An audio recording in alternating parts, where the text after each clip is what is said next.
The sound that broke my world was the soft zip of a travel bag. Not a shout, not a slam, but the quiet, final sound of a zipper closing.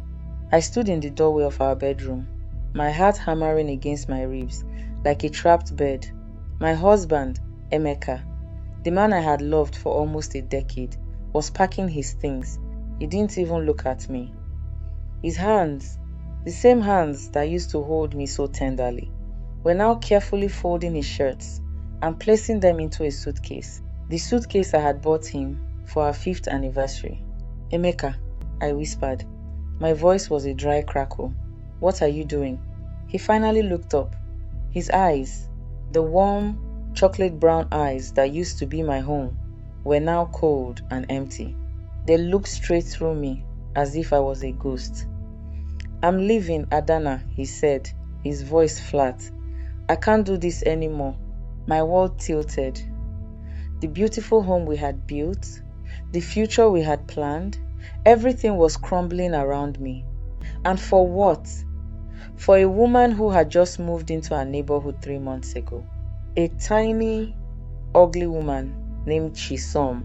Before we continue this story, please, I am begging you, take a second to subscribe to this channel, like this video, and please comment where you are listening from. It helps me know where my beautiful family is. Now, let's get back to the story. It felt like a dream, a very bad one. Just a year ago, Emeka and I were the couple everyone admired.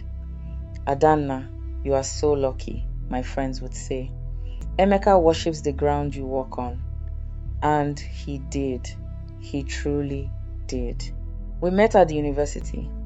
I was studying law, and he was in the engineering department. I was a big girl, chubby, with a round face and a wide smile. I had always been self-conscious about my weight, but Emeka made me feel like the most beautiful woman in the world. He was tall and handsome, with a smile that could melt the hardest heart. He wasn't bothered by my size. In fact, he said he loved it. "More of you to love, my queen," he would say, and his words would wrap around me like a warm blanket. He courted me for 2 years. He would write me poems, buy me my favorite snacks, and wait for me after my classes, no matter how late. My parents were worried at first. They thought a handsome man like Emeka was just playing with their daughter's heart. But he proved them wrong. He came to my house, prostrated before my father, and told him his intentions were pure and honorable. He wanted to marry me. Our wedding was beautiful. I remember crying tears of joy as he slipped the ring on my finger. "I will love you forever, Adanna." He promised me before God and man. No one and nothing will ever come between us. I believed him. I trusted him with every fiber of my being. We moved into our new home, a lovely 3-bedroom bungalow in a quiet neighborhood. The first few years were pure bliss. Our house was filled with laughter and love. Emeka was a wonderful husband. He would help me in the kitchen, rub my feet after a long day, and hold me every night as we slept. He celebrated my body, my curves, my everything. He would call me his pillar of support, his comfortable cushion.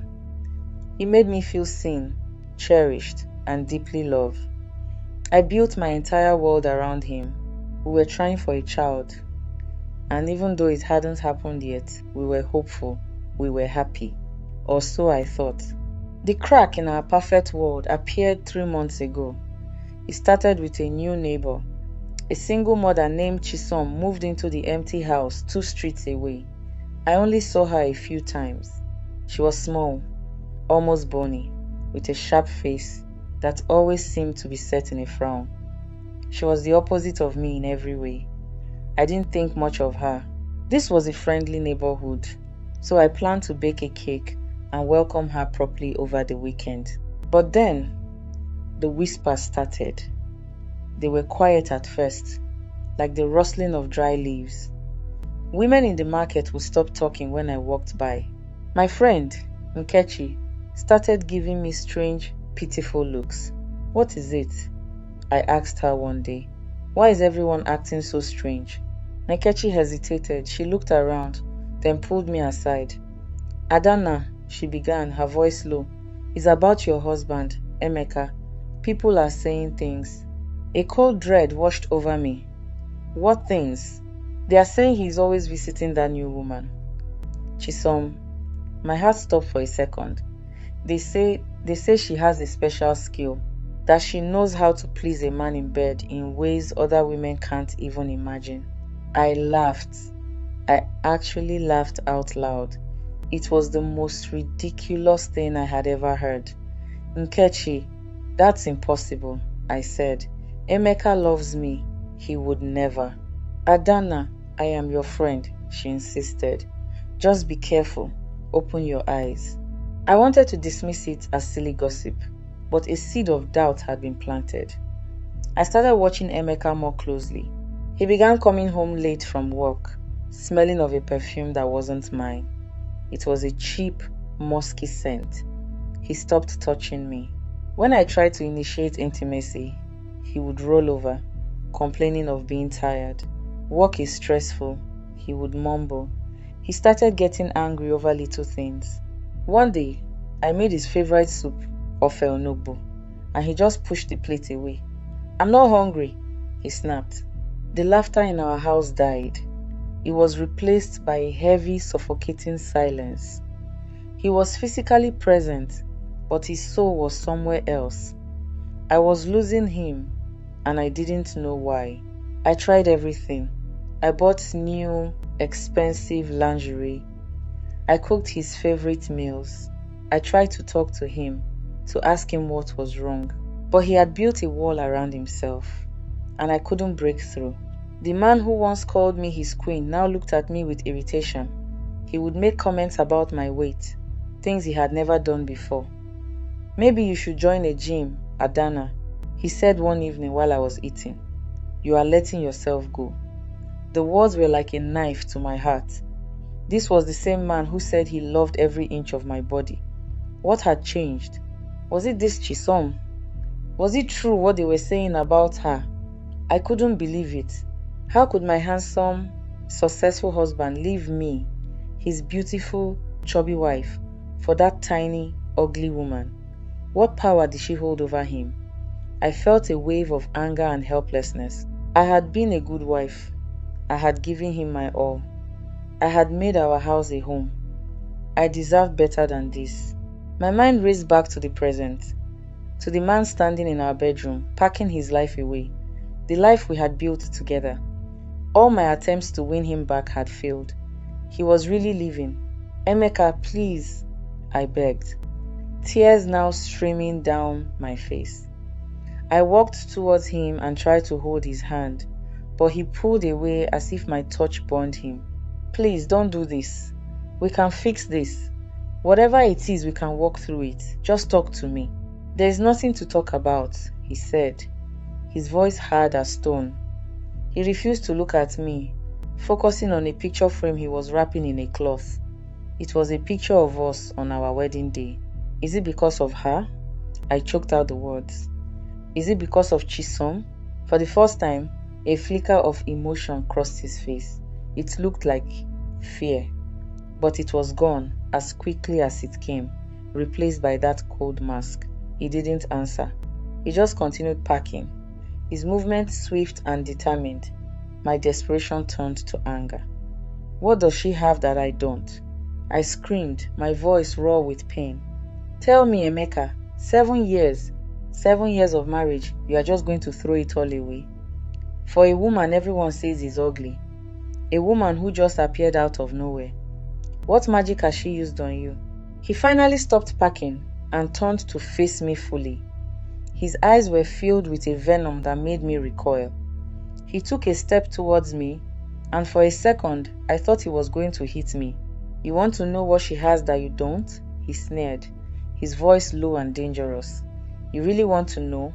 I trembled, but I nodded, unable to speak. I had to know. I had to understand what was destroying my life. He leaned in close, his breath hot on my face. She's not the problem, Adana, he whispered, and his words were colder than ice. You are, your body, it disgusts me. The words hung in the air between us, uglier and more violent than any physical blow. Your body, it disgusts me. My mind went completely blank. It was as if the world had stopped spinning. All I could hear was a loud ringing in my ears. Disgust him? The same body he once called his temple? The same body he held with so much passion and love for 7 years? The pain was so sharp, so sudden. It felt like my soul had been ripped out of my chest. I couldn't breathe. I couldn't think. I just stared at him, my husband, this stranger with a face full of hate. He didn't wait for a response. He saw the devastation in my eyes and seemed satisfied. He turned his back on me, zipped his bag with a final, brutal sound, and walked out of the bedroom. He walked past the living room we had decorated together, past the wedding photos on the wall where we were both smiling, so full of hope. I was frozen in place, a statue of pure shock and agony. I heard the front door open and then slam shut. The sound echoed through the house, a final, deafening confirmation that he was gone.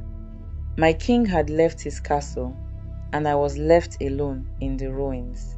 My legs finally gave way, and I collapsed onto the floor. A heap of broken dreams. A sound escaped my throat, a guttural wail that came from the deepest part of my being. I cried until my throat was raw, and my eyes were swollen shut. I crawled to our bed, the bed we had shared for 7 years, and buried my face in his pillow. It still smelled of him, a faint, familiar scent, now mixed with the cheap perfume of that other woman. The smell was a torment. I cried until there were no tears left, until I was just a hollow shell, empty and aching. The next few days were a blur of darkness.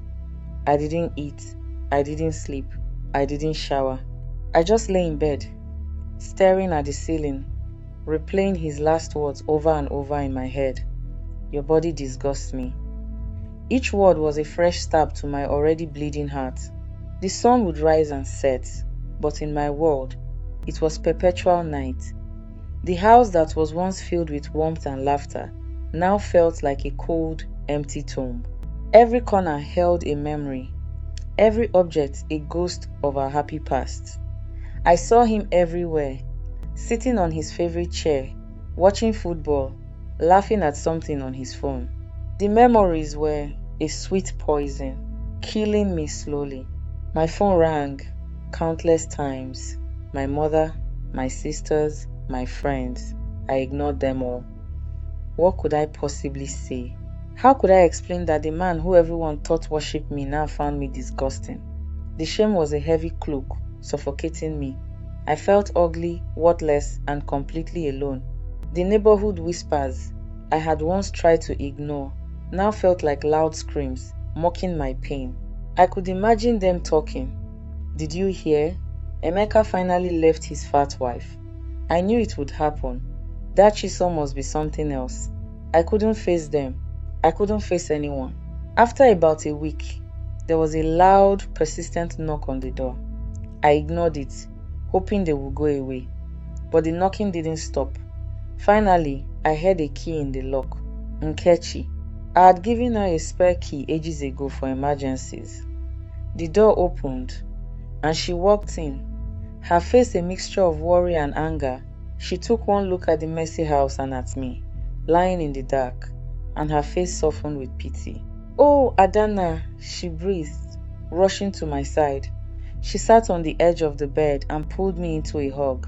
The moment she touched me, the dam broke again, and I started sobbing uncontrollably, clinging to her like a drowning person. She just held me, stroking my hair, letting me cry it all out. "He's gone, Kechi." I sobbed into her shoulder. "He left me. He said I disgust him." "Shh, my friend, shh," she whispered.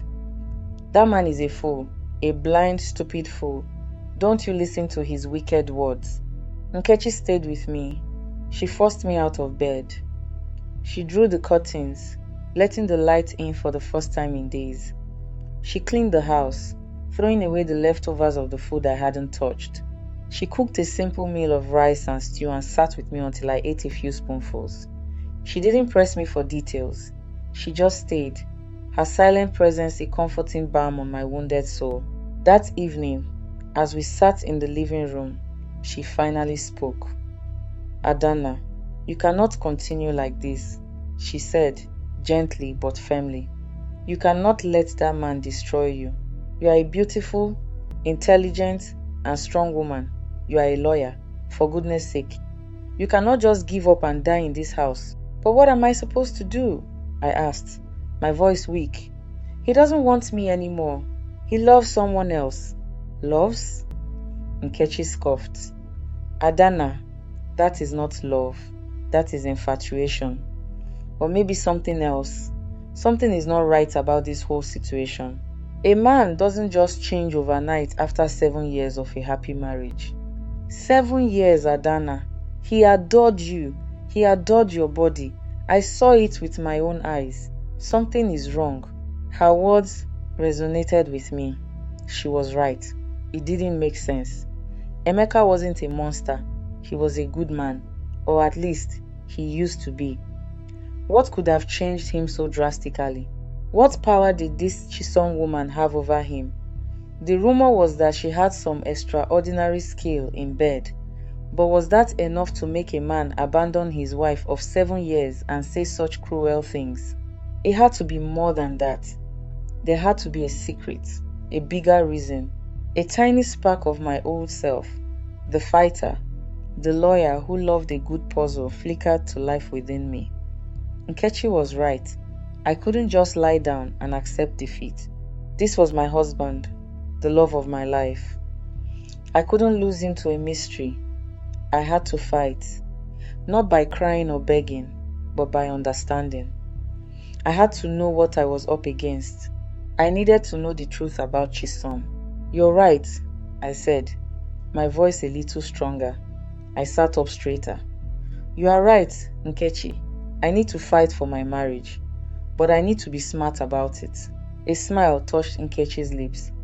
"That's the Adana I know," she said. "So, what's the plan?" I thought for a moment. Confronting Chisom would be a disaster.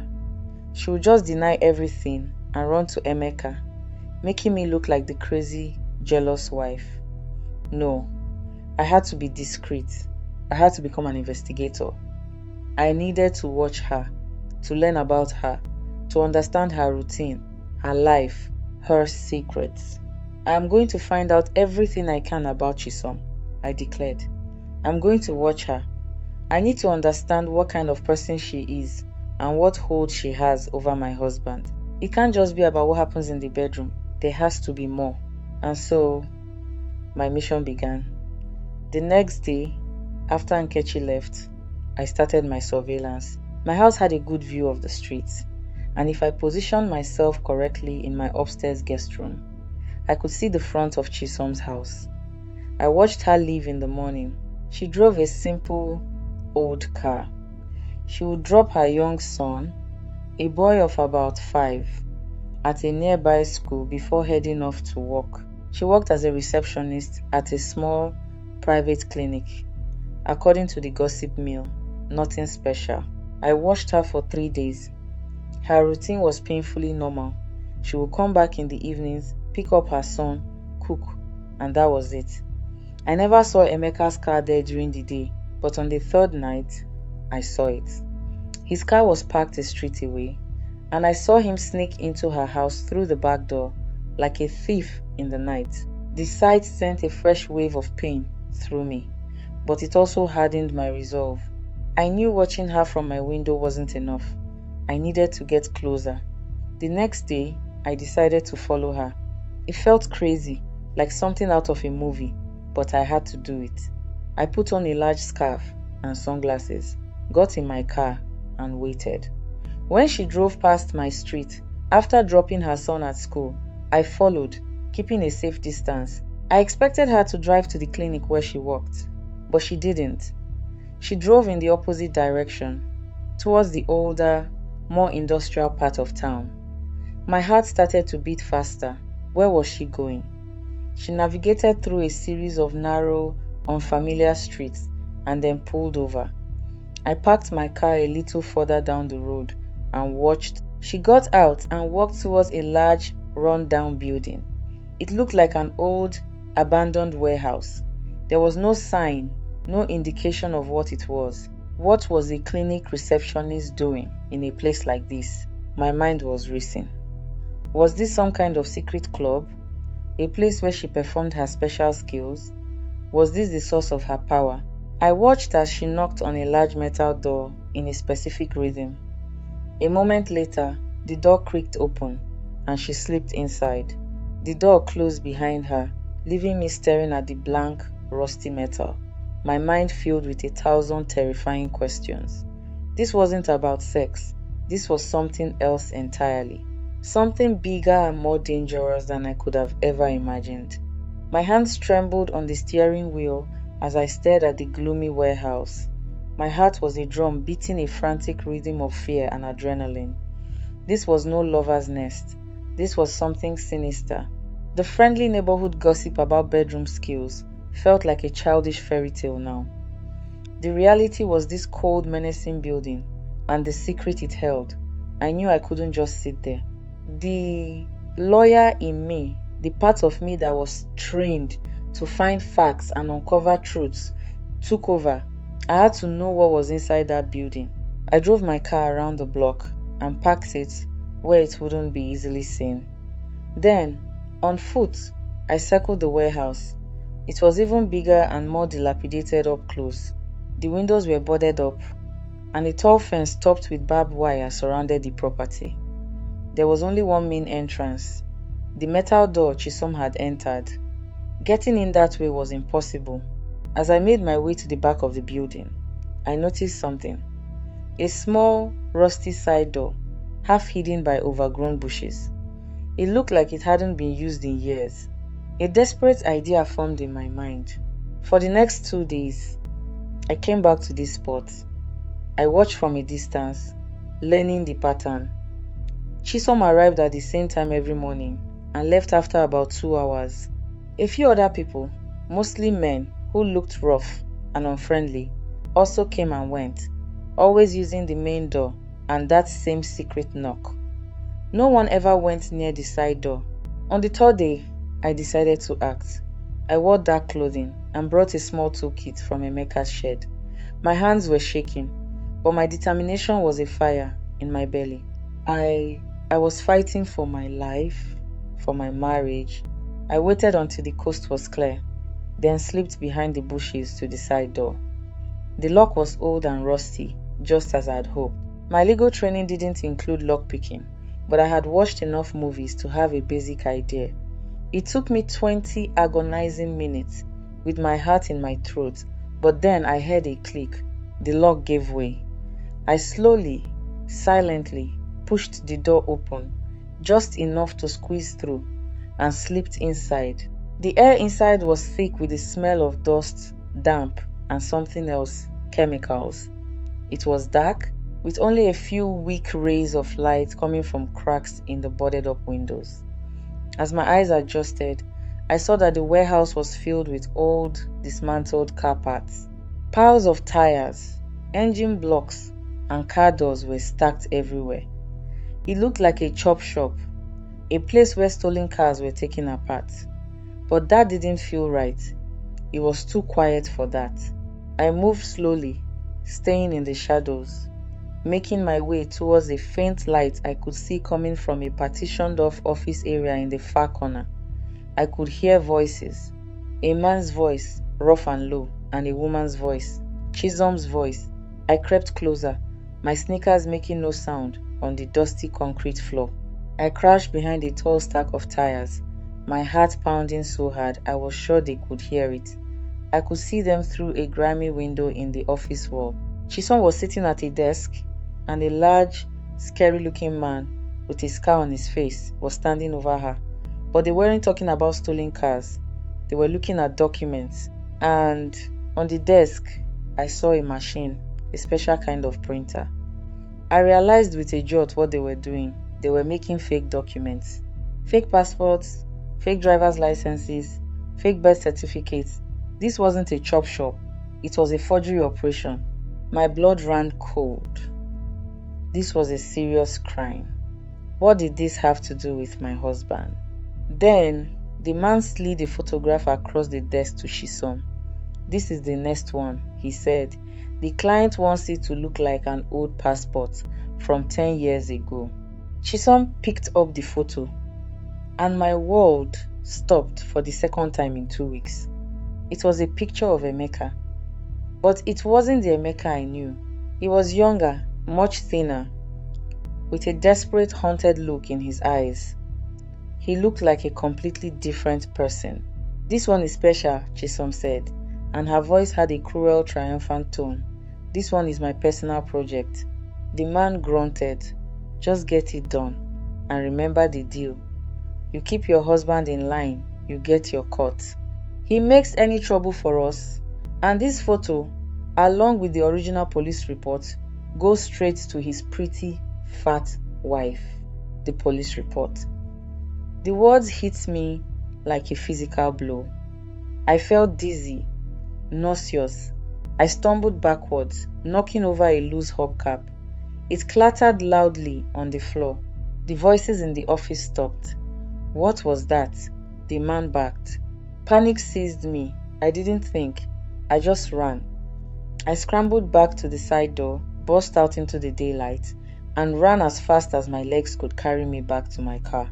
I fumbled with the keys, started the engine, and drove away, my tires screeching. I didn't stop driving until I was back in my own driveway, in the safety of my empty home. I stumbled inside and locked the door, my body trembling uncontrollably. A police report. A younger, haunted-looking Emeka. A forgery operation. Blackmail. It all clicked into place. A horrifying, ugly puzzle. Chisom wasn't some seductress with magical bedroom skills. She was a criminal. And she had my husband trapped in her web. His cruelty, his coldness, his horrible words about my body. It wasn't him. It was fear. It was a desperate attempt to push me away, probably to protect me, or because Chisom had demanded it. He was being blackmailed, and the price was his life with me. The anger I had felt towards Emeka evaporated, replaced by a wave of pity and a fierce, protective love. He was a victim here, just as I was. We were both being tormented by this woman. I finally understood. The fight wasn't against my husband, it was for him. We had to fight this together. That evening, I waited for him.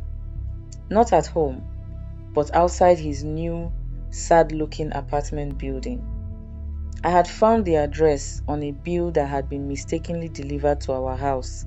When he saw me standing there by his car, his face went pale. He looked tired and broken. Adana, he whispered, his voice full of pain. What are you doing here? You shouldn't be here.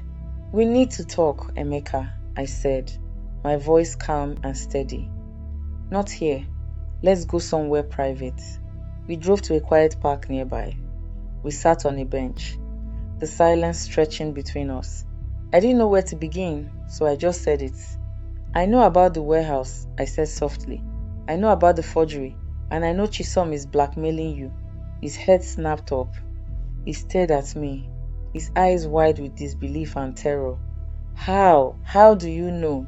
It doesn't matter how I know, I said, my voice gentle. What matters is that I do, and I know that you don't hate me.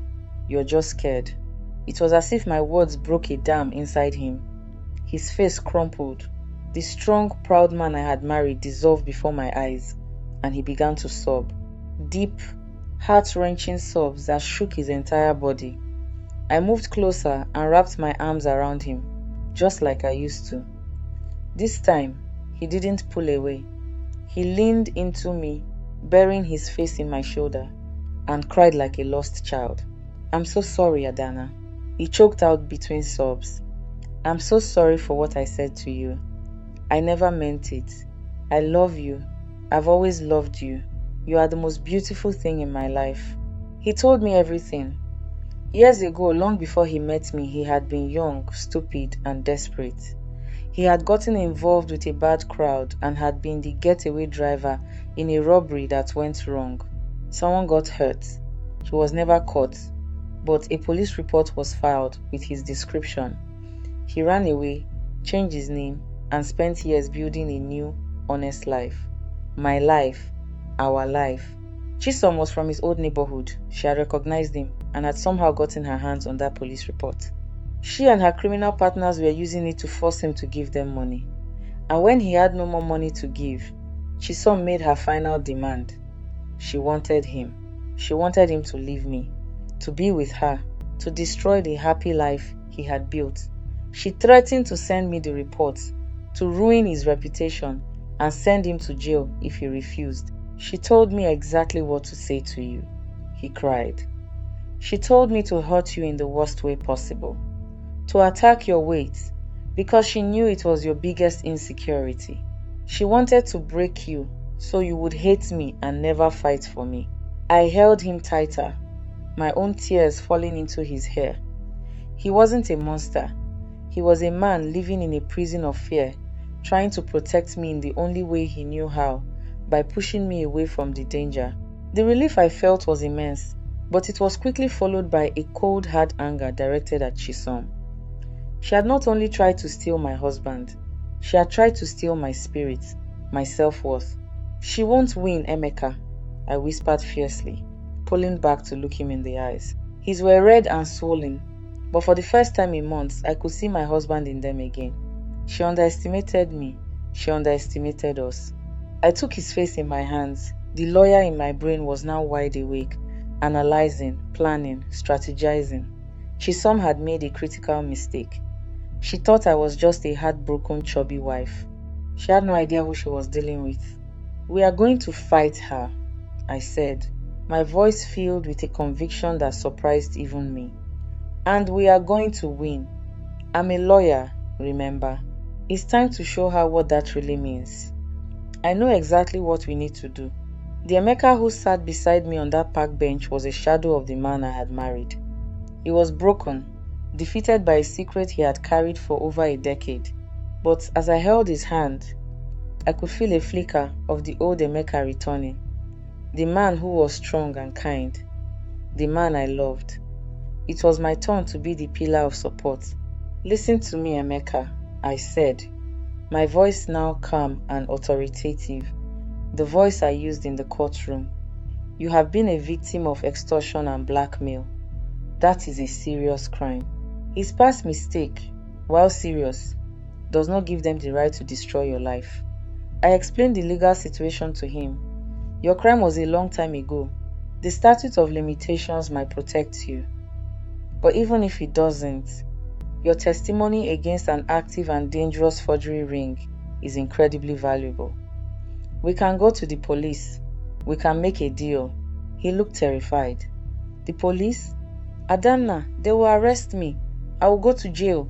No, I said firmly, looking him straight in the eye. Not if we do this my way. I'm not just your wife, Emeka. I am your lawyer. You have to trust me now, the way I have always trusted you. We need evidence. We need them on tape, admitting to the blackmail and the forgery. We need to catch them in the act. A plan had already formed in my mind, sharp and clear. It was risky, incredibly risky, but it was our only way out. Emeka had to go back. He had to pretend to be completely broken, willing to do anything they wanted. He had to wear a wire. The next morning, I made a call to an old friend from law school, Ben, who was now a respected prosecutor. I didn't give him all the details over the phone. Just enough to let him know I had a major case involving a forgery ring and a blackmail victim who was willing to cooperate. Ben trusted my judgment. We agreed to meet. That afternoon, Emeka and I sat in Ben's office. I watched my husband, his hands trembling, recount the entire story of his past mistake and the hell Chisom had put him through. Ben listened patiently. When Emeka was done, Ben looked at me. Your plan is dangerous, Adanna, but it's good. It's our best shot at taking down the whole operation and giving your husband a clean slate. They fitted Emeka with a small digital recording device, so tiny it was undetectable in the seam of his shirt. The police would be on standby, waiting for my signal. The trap was set. My heart felt like it was going to beat out of my chest, but my face was a mask of calm. I kissed my husband, my hand lingering on his cheek. "Remember," I whispered, "you are not alone. I am with you every step of the way. Just get them to talk." That evening, Emeka drove to Chisom's house. I was in an unmarked police car with Ben and two other officers, parked just down the street, listening through an earpiece. Every sound from the wire was magnified in my ear. I heard the door open. "What are you doing here?" It was Chisom's voice, sharp and suspicious. "I need to talk to you," Emeka said, his voice shaky, just as we had practiced. "Adana, she knows. I don't know how, but she knows everything. She's going to the police." There was a pause. "Get inside," Chisom hissed. I heard the door close. My hands clenched into fists. This was it. "What do you mean, she knows?" a man's gruff voice asked. The scar-faced man from the warehouse. They were both there. "She found out about my past. About everything," Emeka said, his voice full of fake panic. "I'm ruined. You have to help me. What do we do? I'll do anything. Just tell me what to do to keep her quiet." "Do you want more money? I can try to get more." There was a cruel laugh. It was Chisom. "You have no more money, Emeka. We know that. But your wife, she's a lawyer. She could be a problem." "She is a problem," the man grunted. "The recording was crystal clear, and we know how to handle problems. We still have the police report and the pretty photo that goes with it. Maybe we should just send it to her boss, to the newspapers, ruin her career too. That should shut her up." My blood ran cold, but I also felt a surge of victory. He had just admitted to blackmail on a police wire. "Yes," Chisom added, her voice dripping with venom. "And as for you, Emeka, you belong to me now. You will do as I say. You will stay with me, and you will forget all about your fat, useless wife. You will continue to help us with our business when we need you. You are ours. If you or your wife make one wrong move, you will spend the rest of your life in prison. Do you understand?" "Yes," Emeka whispered. "I understand." That was all we needed. I looked at Ben and nodded. He spoke quietly into his radio. "All units, move in, now." Within seconds, the quiet street was filled with police cars, their lights flashing but sirens silent. We heard a crash from the house as the police used a ram to break down the door. There were shouts, screams, and the sound of a struggle. It was over in less than a minute. The officers brought out Chisom and the man in handcuffs. Chisom's face was a mask of shock and disbelief. When she saw me standing by the police car, her eyes widened in understanding. The look of pure hatred she gave me was terrifying, but I didn't flinch. I just stood there, tall and unmovable. Then, they brought Emeka out. He was safe. He rushed over to me, and I threw my arms around him, holding him tight. "It's over," I whispered into his ear. "It's finally over." The police raided the warehouse and found everything. The forgery equipment, stacks of fake documents, and a file with Emeka's name on it. Inside was the old police report that had been the source of our nightmare. Because of Emeka's full cooperation and the evidence he helped secure, the prosecutor's office granted him full immunity for his past crime. He was a free man. Chisom and her entire gang were charged with forgery, extortion, and a long list of other crimes. They were going to be in prison for a very, very long time. Walking back into our home that night felt like a rebirth. The house was no longer a tomb but a sanctuary. Emeka held me in his arms in the middle of our living room, his tears falling onto my hair. But these were not tears of sorrow. They were tears of gratitude.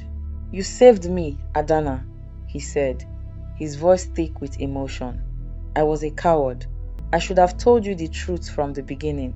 I was so afraid of losing you. I ended up doing the one thing that could have made that happen." He pulled back and looked at me, his eyes full of a love and admiration so profound it took my breath away. "They tried to use my love for you as a weapon against me, and they tried to use your body as a weapon against you, but they failed." He gently touched my cheek, his fingers tracing the curve of my face. "Your body," he said softly, his voice full of reverence, "is the most beautiful thing in the world to me. Not because of its size or shape, but because it holds the strongest, smartest, and most wonderful woman I have ever known. It holds you. Please, can you ever forgive me for what I said?" I looked at the man before me, my husband, my friend, my partner. We had been through a storm that would have torn most couples apart, but we had survived. We were stronger, the secrets were gone, and all that was left was the truth of our love.